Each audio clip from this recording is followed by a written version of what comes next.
The UK had been expecting Beijing to retaliate, and on Friday it did. The Chinese Foreign Ministry released a statement announcing sanctions against 9 British individuals and 4 organisations. All have previously criticised China's treatment of the Uighur Muslim minority group. As of today, the individuals concerned and their immediate family members are prohibited from entering the Chinese mainland, Hong Kong and Macau. Their property in China will be frozen, and Chinese citizens and institutions will be prohibited from doing business with them. China says Western countries have been running a smear campaign against it for years, and those countries must now get used to retaliatory measures. The United Kingdom imposed unilateral sanctions citing the so-called human rights issues in Xinjiang. This move was based on nothing but lies and disinformation. It flagrantly breaches international law, grossly interferes in China's internal affairs and severely undermines China-UK relations.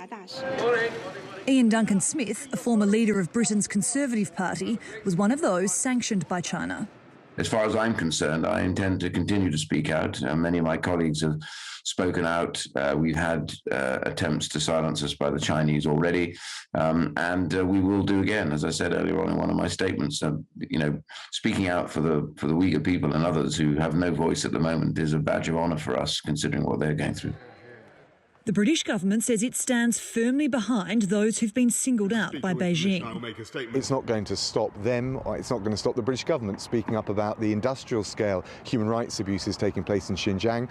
If the Chinese government want to continue with these blanket denials that anything wrong is taking place in Xinjiang, the obvious thing for them to do would be to allow access to the United Nations. Well, not a surprise, these sanctions do mark a further deterioration in an increasingly frosty relationship between China and the UK. It will also make a trade deal between the two nations, which is much coveted by Britain, harder to achieve. Sarah Morice, TRT World.